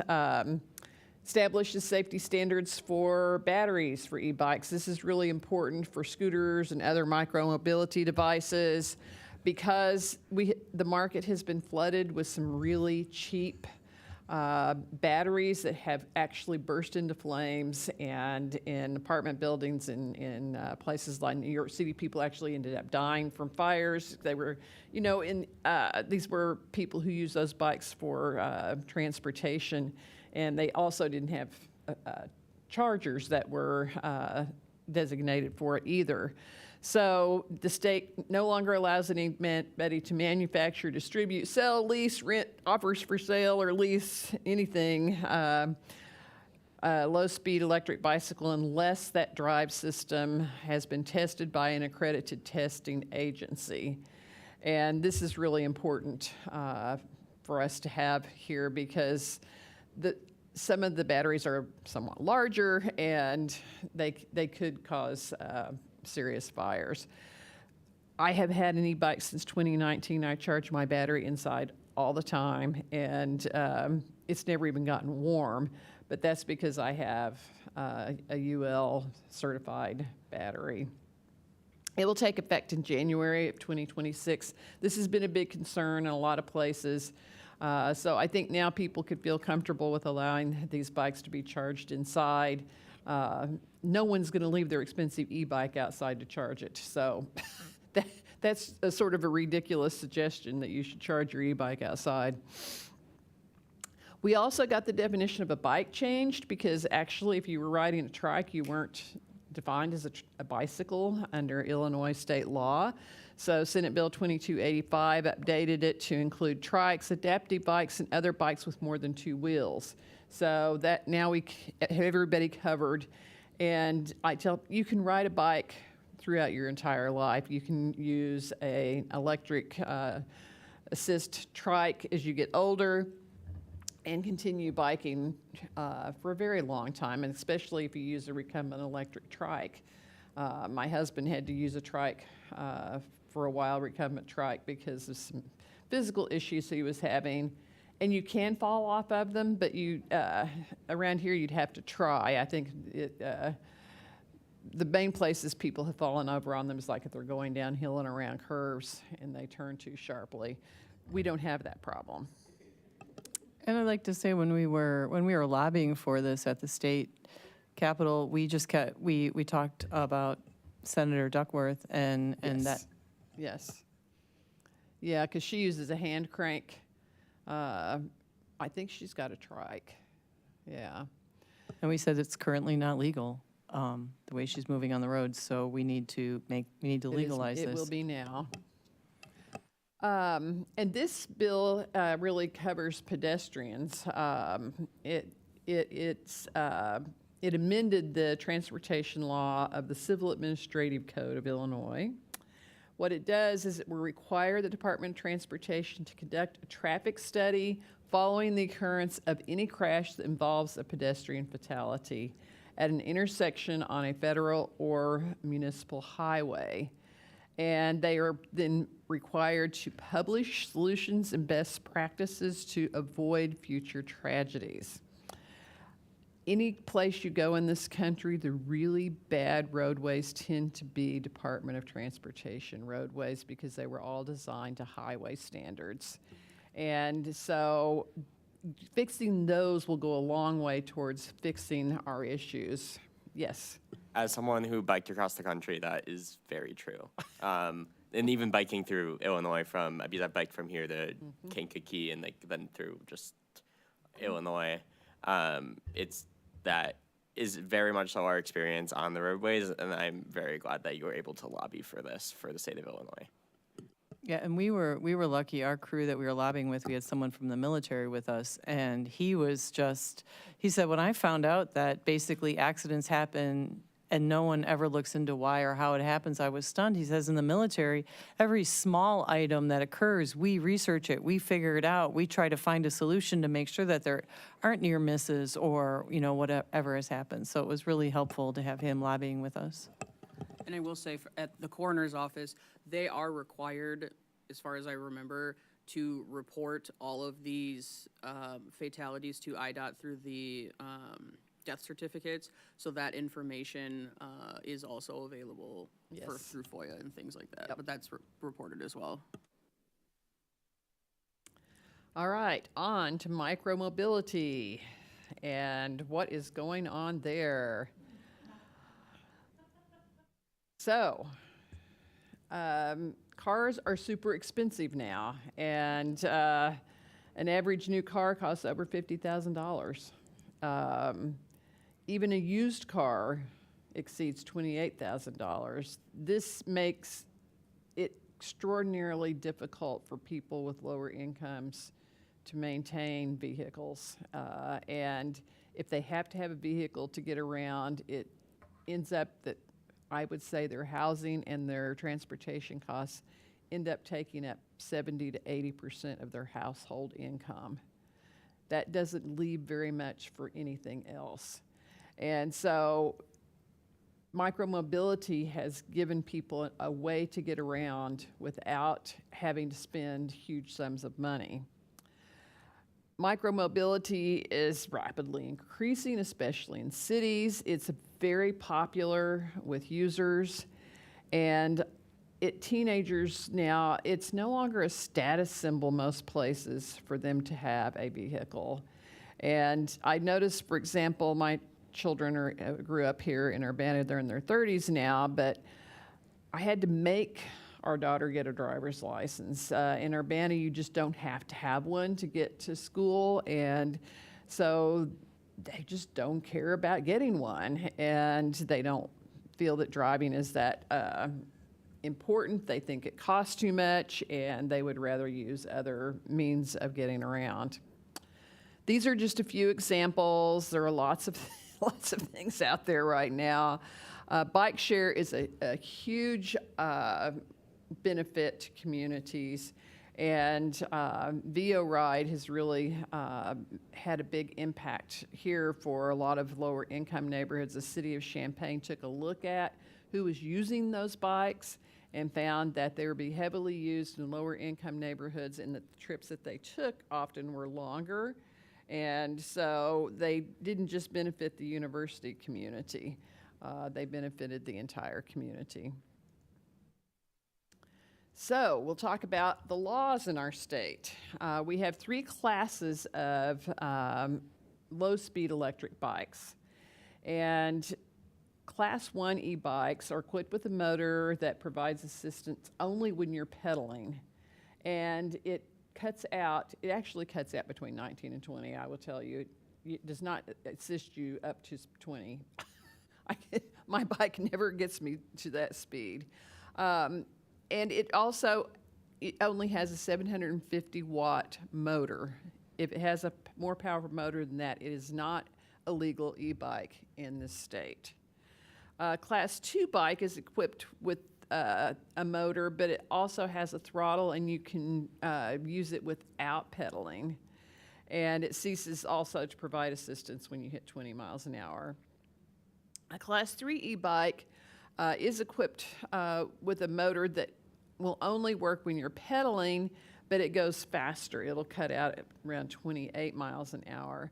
And these classifications really came from People for Bikes. When this first started all developing, they put out this classification system, and then many of the states use that to set their legal structure together into their law regulating e-bikes. So this is just another chart that shows you how those all work. You will note that there are no e-bikes that can legally go over 28 miles an hour.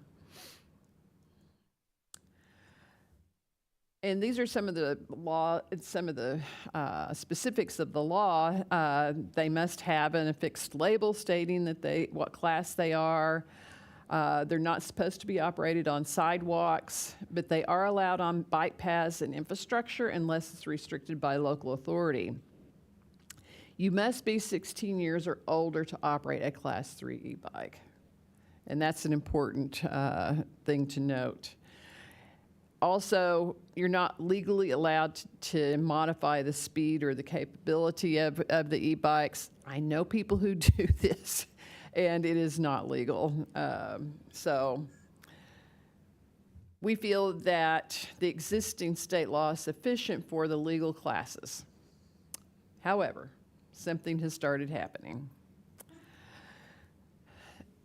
This is a term, e-motos is a term that was also developed by People for Bikes. They originally called them out-of-class electric vehicles, but that was sort of a mouthful and not a very good acronym. And so the industry has been moving much faster than the regulations. They look like bicycles, but they have motors that are much bigger, and many of them can go as fast as 40 miles an hour. They are being marketed to teenagers. And when I went online and Googled e-bikes, I was stunned by the proliferation of the ads selling these as e-bikes. And those are the ones that popped up first. And so it has tremendously confused everyone because they are not e-bikes. They present a lot of safety concerns, and a lot of people have had close calls with them, and it can be very frightening.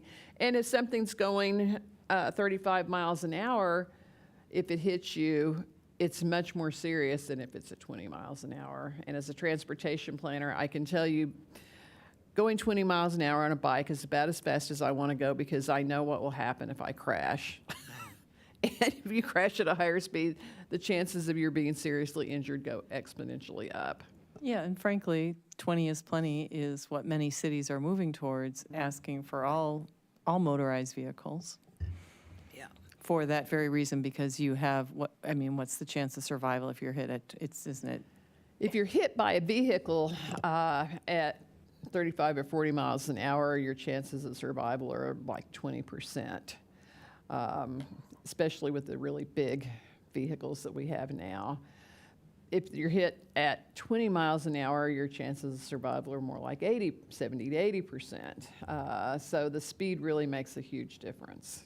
Sarah, you had a question? Yeah, so I'm just learning now. My wife has what I thought was an e-bike, but I'm assuming an e-moto, because she doesn't have to pedal, but it goes 26 miles an hour. We got it from Chicago. The brand is Whiz, but it's marketed for DoorDash and delivery drivers. Do we have anything local that's marketing for delivery drivers like that, or are we seeing a lot of delivery people using those bikes here versus somewhere like Chicago? I have not seen that much in the way of people using the bikes for deliveries. Now, 26 miles an hour is still within, if it's class 3. Well, it's not, because she doesn't have to pedal. She can use the throttle. So at first I thought it was class 2, Oh, but it okay. goes faster than 20. So I feel like now it's e-moto, but I was just wondering if I haven't seen a lot of delivery type people I using don't bikes here, see, so I was just wondering if anybody I don't did. see them being, but in Chicago and in New York City, it's huge. Yeah, so that's a whole nother segment of the population that uses these, they're using them to make a living. So there's a real lack of understanding, and the manufacturers are preying on the public's lack of knowledge. And with few exceptions, legal e-bikes are only available in adult sizes, but some of these the e-motos are being made in smaller sizes. And what's been happening around the Chicago area is that some of the suburbs are passing laws banning e-bikes when what they're trying to regulate are e-motos. And and then from one suburb to the next, the laws vary dramatically, and it's just creating a lot of chaos and confusion. This is what Bright Illinois did. Spent a lot of time on that this summer. And the regulations that they pass, they've often done it without public input processes or any sort of discussion about what is going on. They're often misinformed, and they unnecessarily crack down on legal e-bikes, restricting people's abilities to get around. And an e-bike should not be included in the ordinances regulating these e-motos. But you can see up here on the right, you can see that there's like a gang. I'm guessing teenage boys on these vehicles zooming down the street. One of them's popping a wheelie in the intersection. So they're having a lot of fun, but they're creating havoc and creating a safety issue. Sorry, Cynthia. Yes. Just comment. Was that Chicago or that Champaign, the picture where all the people? Well, that was not Champaign. I'm guessing that was a suburb of Chicago. Okay. I don't think you're going to see gangs of teenagers riding those through the streets of Chicago. And it's the suburbs. And I think it's the wealthier suburbs because those are the parents that buy their kids these bikes. They're buying them almost like toys, I think. But I do see such kind of thing in Champaign as well. I have seen some of them here, yes. Yes. So. Yes. Yeah. And Cynthia, to be clear, it is the speed. It's the motor size. But it's the speed it's the motor size and the speed. Yeah, it's the motor size. It's creating a speed that is faster than 25 miles per hour. It's creating a speed that is higher than 28 miles an hour. For the highest speed of a legal e-bike is 28 miles an hour. Yeah. So the negative impacts of these ordinances are that they're improperly and unfairly lumping e-bikes in with e-motos, and we really should focus on the e-motos. It also means that you're going to end up with more car trips because if you tell people that they can't get where they need to go using an e-bike, then how else are they going to get there, especially in the suburbs of Chicago? And we have to remember that the reality is that 99.9% of the deaths on our roadways, deaths and serious injuries, are caused by motorized vehicles, not e-bikes. In fact, I don't know that there has been a death in the state of Illinois from an e-bike ever.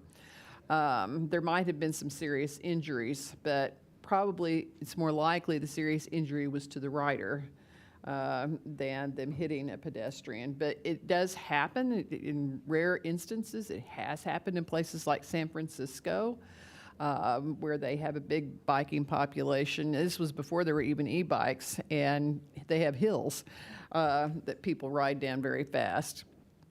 So it's not without merit, but we should remember the real cause of fatalities on our roadways. And we know that the retailers are using the term e-bike to capitalize on selling these vehicles that are not e-bikes.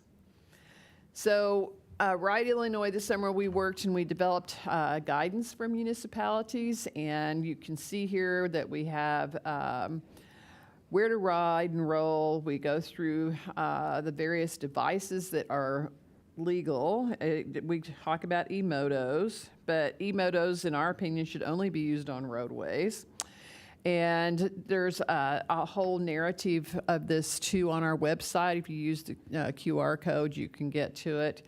That provides guidance for municipalities that want to pass ordinances to address some of these issues. So we worked with planners and engineers and advocates and lawyers. We have several lawyers on our board. So we get plenty of legal advice as we worked on this information. So we feel that we need to get the state legislature to pass a regulation law that will regulate these devices and that will clearly distinguish between e-bikes and e-motos. There are laws from California, Minnesota, Oregon, and Utah that are very good, and they establish things like requiring a driver's license and insurance requirements, similar to what you have for a moped. Mopeds are pretty low speed. I don't actually even know how fast legally mopeds go. I'm thinking it's like 40 miles an hour.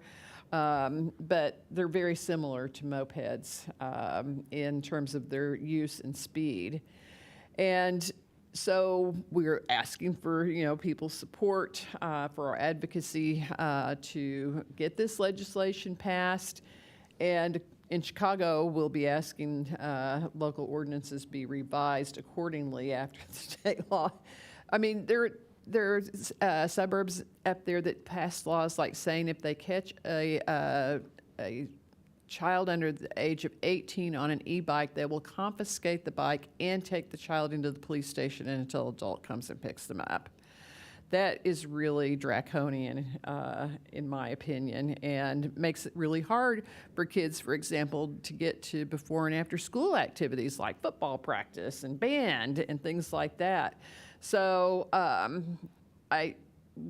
we're not in any danger of passing something like that in Champaign-Urbana, although some of the surrounding communities, I can see that potential existing if they started having a serious problem. In fact, there was something in the newspaper tonight about a nearby town. It was either I got a quick alert. It might have been it might have been WCIA, but one of them was looking at regulating e-bikes, and I thought, oh boy, I wonder if they're really talking about regulating e-bikes or not.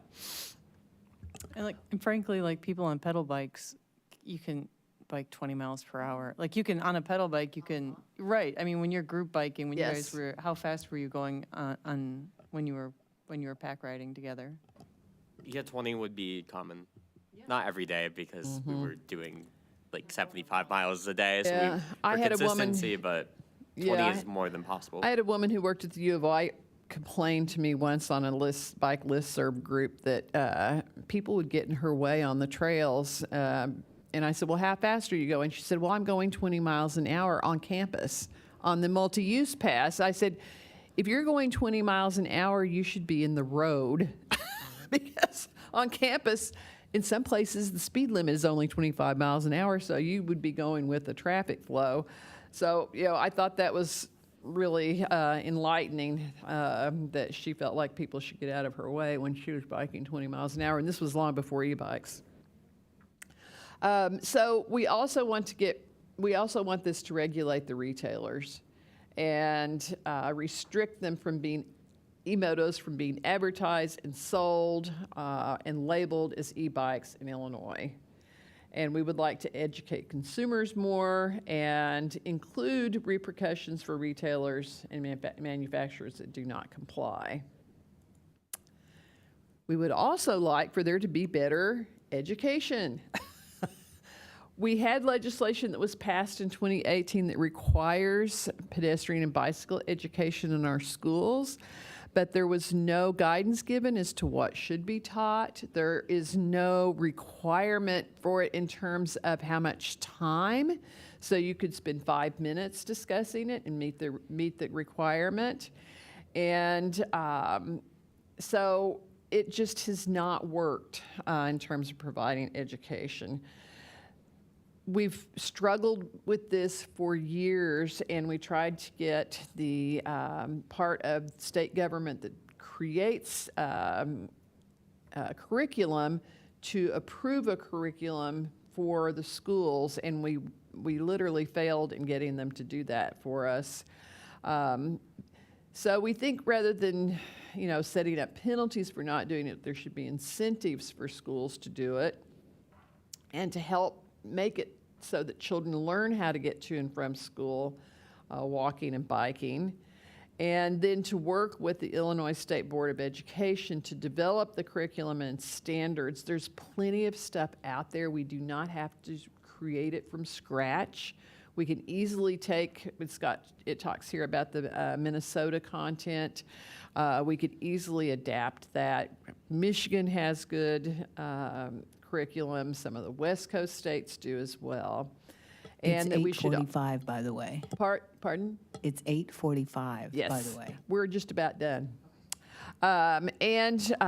We want them to include information about e-devices. I was at the emergency room recently, and I saw a young man come in with his chin all scraped up and his face scraped up, and I thought, oh gosh, I wonder if he was on a scooter. And so we want to give people these options for getting around and lead to generational behavior change, but we need to have better education.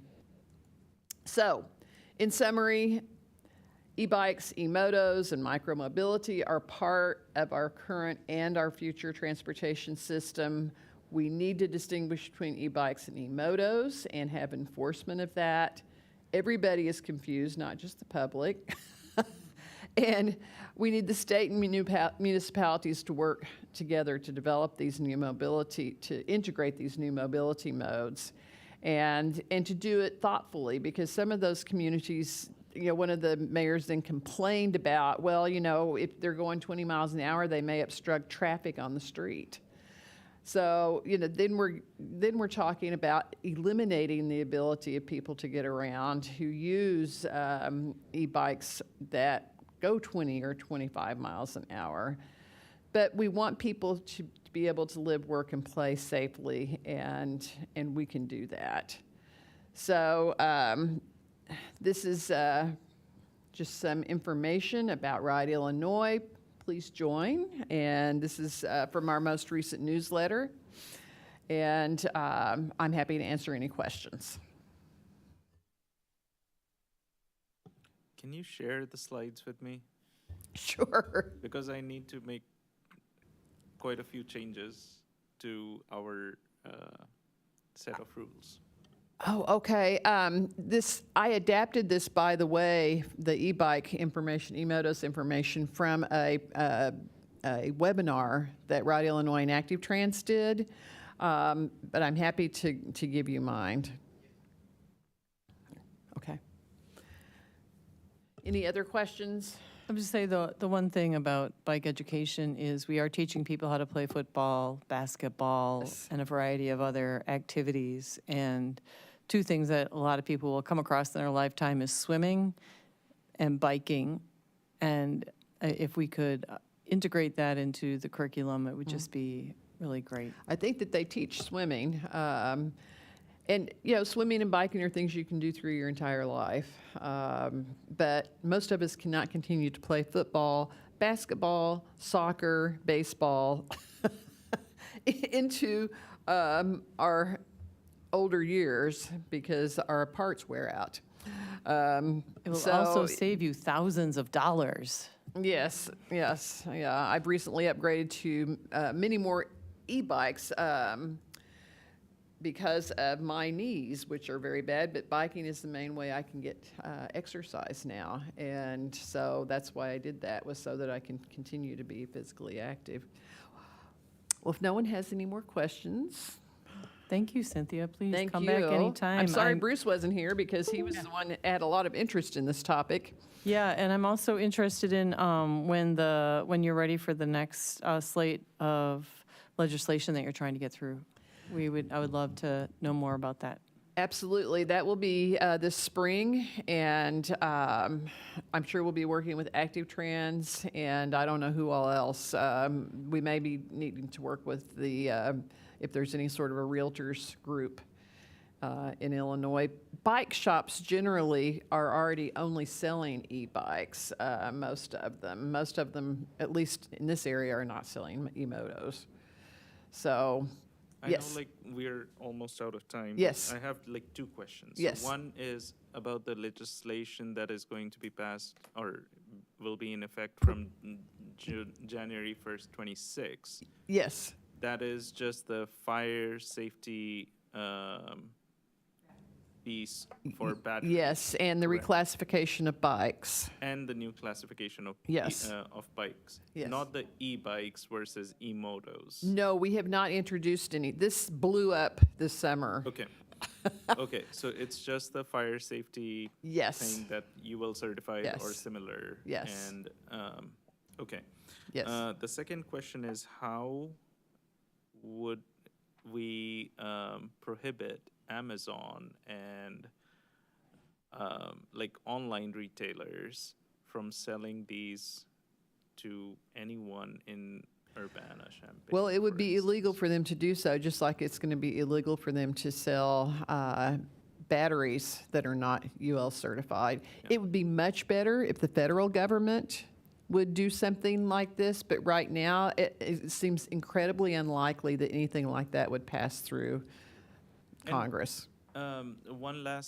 One thing that you had in the slides that was like all the e-bikes have to show what class they are. Yes, I thought that was interesting because it must That say so on my already a bike law? somewhere. Yes, it must. Yes, that's a law. I think it must say that somewhere on my bike, but I don't know where. Okay, okay. Yes, and maybe a little sticker somewhere with the serial number. Yeah, and I think with like the legislation, it's gonna come down to speed, just like scooters are. I owned a Honda Spree, and yes, I had to get a license. I had to, learn how to ride a motorcycle and a variety of things. Well, that was actually to get the motorcycle at some point. But there was, but yeah, that's the deal. Is basically they would have to like Cynthia's saying, if they made it a federal thing, in order for them to sell it, people would have to have a license. So it would make a big difference. And again, it's the speed. It really is. It's the ability to go from 0 to 28 very quickly. And I can tell you, a Honda Spree is not very fast. It is slow. Yeah, I'm assuming, Sartok, that they would file suit. Maybe the Attorney General's office would file suit against the realtors for breaking Illinois law. That, I don't know for sure, but I'm guessing. Wait, why do you keep saying realtors? Well, I'm trying to say. Retailers. Retailers. Okay, yes. sorry. I was like, we got to get the correct. I'm like, saying why the are we wrong getting the word. retailer? Sorry, All right, got you. I'm with you. retailers. I'm up to speed. I'm up to speed. All right, I got No, it. I the was realtors wondering, had nothing too. to do with this. I was just making sure. It was retailers. All right. All right. So for our next order of new business, we have 5 minutes, and I think we can get some fast work done here. We have event planning, Day of the Dead, bike ride, repair and ride, event with UPD. I am on that committee, and we met and we did some really good planning for the repair and ride. Nancy is on that, but she was unable to make that meeting. You all got a link to the Word doc with a lot of information.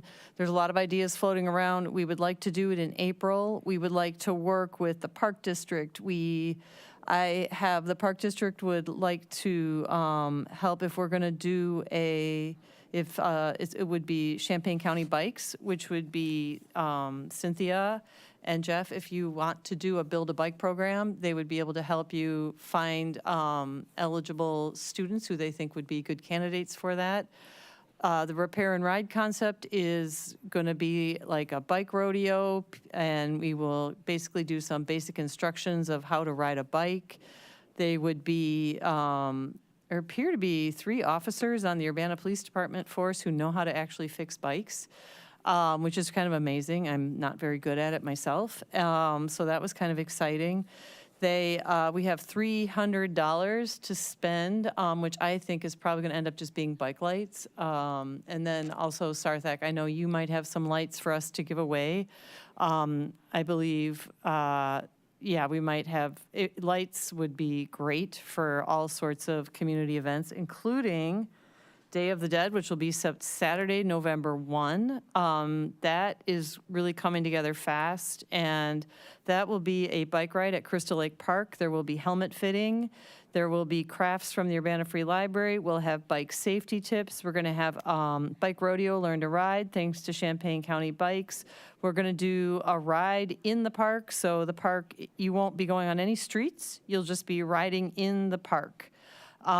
We have the Urbana Park District, the Urbana Free Library, the Urbana High School PTSA, the Police Department, the New American Welcome Center, CU Public Health, CU Safe Routes to School, and Champaign County Bikes involved. And it will be held Saturday, November 1, Day of the Dead, in the pavilion behind the boathouse. So it's that one that's above, I always want to say like behind and above the boathouse is where we will be meeting up for that event. We're hoping to have face painting, snacks, and hot cocoa.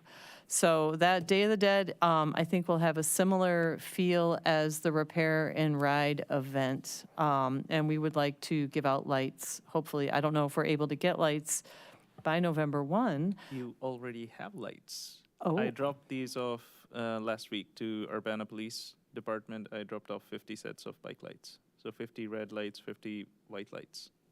Wow. Which officer did you give those to? I just gave those to the counter. Yeah. Can we trust our police McKinney, department? Matthew McKinney, he had reached out sometime last month or Yeah. earlier this month. Cool. I don't remember anymore. Cool. All right. So, yeah. That's very exciting. So it's 50 sets of front and back lights. Awesome. All right. That is super exciting.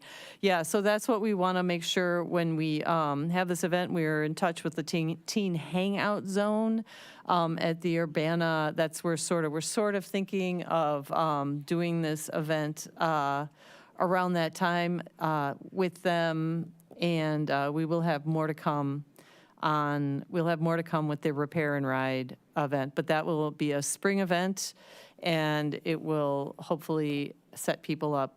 Yeah, we'd also like to work with the bike project, the campus bike project, just basically bring a variety of like community resources together to get people's bikes ready to ride, teach them basic bike riding skills. So we're pretty excited about it. So the Day of the Dead is sort of a quick pop-up trial to see kind of what people are interested in, if people are interested, if the community is interested in these things. So questions or thoughts? And we have One more thing. I think Kevin Garcia, need 10 also he minutes, probably. found some lights in his office. Okay. So there may be more than 50 lights. Ooh. Okay, I'll check with Kevin about that before he goes. Do we need to vote to extend this meeting by some number of minutes? Yeah, should we just vote to extend the meeting for 10 minutes, just so we can make sure to get through what we need? All right, cool. Is there, somebody need to make a motion? I move to extend the meeting 10 minutes. All right. I second. All right, and so do we need to vote then? Yep, then do we all say aye? Aye. Aye. And is there any opposed? All right, that passes. All right, great. So that's the event planning. I apologize. I think that's enough information for now on all of this. But let me know if you have any questions. All right, great. That is really November 2nd. Yeah. But the date for the event, I know I tried pushing for November 2nd because there were certain people I know who could come if it was that day, but I'm okay if somebody else, if other people are organizing things, I'm just here to help. The last thing we do, the two last things we do in the last 10 minutes, we are going to be doing announcements and future topics. So the first thing will be announcements. Does anyone have announcements? I have one quick announcement. There will be the Witches Ride, and it will be 10/26 this coming Sunday, 2 p.m. We know you are all very busy this weekend, but you would like to dress as a witch, and you would like to meet in the co-op parking lot on Sunday at 2 p.m. We are going to do a fun bike ride. We'll be going through campus. We'll be going around the quad. It's a short, simple loop. It's about 5 miles, and we'll end at the Yard on Broadway. If it's a gorgeous day, we will end on Main Street, but at the moment, we are thinking of ending at the Yard on Broadway, and we can get some ice cream from Main Scoop there or other treats. And so that is the Witches Ride. Any other announcements? Can it be like related to cycling but separate? Okay. If you know of anyone that's college age or around that age that would be interested in biking across the country, we have rolling applications for Illini 4000 biking New York City to San Francisco for cancer research. All right. That brings us to the exciting future topics. So it looks like we have ADA transition plan. Yeah, which we will still talk about in the future. I don't have anything today other than to share that I continually meet with our ADA coordinator, who is our human rights person.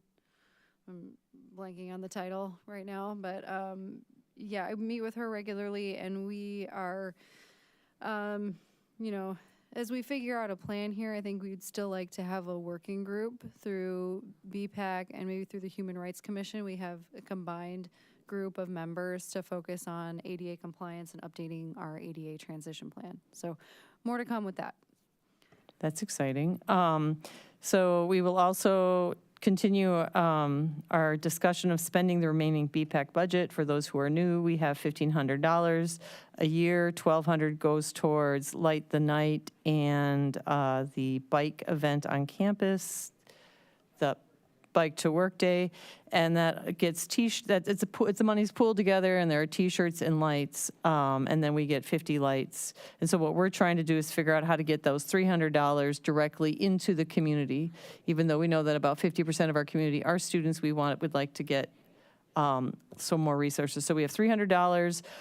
We could technically just get lights with that, but when we were talking about repair and ride, we were like, well, do we need anything for a bike rodeo? Do we need any other resources other than lights, right?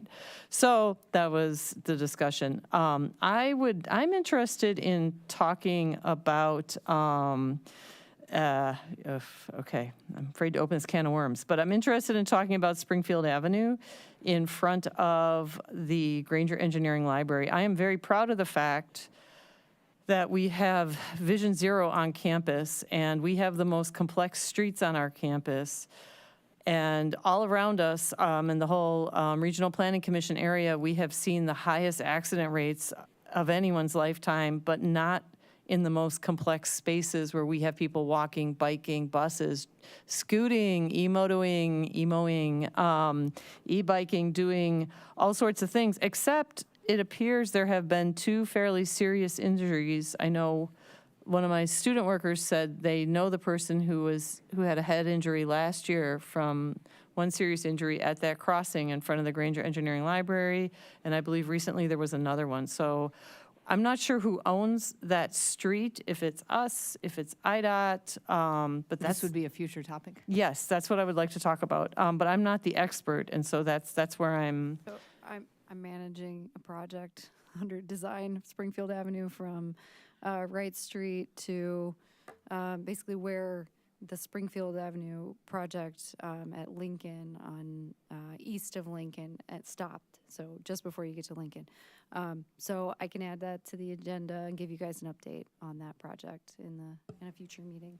Awesome. Thank you so much. Yeah, I was sad to see that because I don't want us to lose our, aside from I don't want people to get injured, I just think it's a real brag point to let people know that this works. Doing safe street infrastructure and safe systems does work. All right, so any other future topics? And then one of the main reasons we do this is we don't have to send out 100 emails to each other, kind of trying to come up with ideas, as we can just kind of talk about it here. Oh, I still do that anyway. But No. going back to the budget one, I just want to throw out that I really like the blinky light that Sarah had. Maybe we could spend our budget on that. So, because then it's not just for bikes.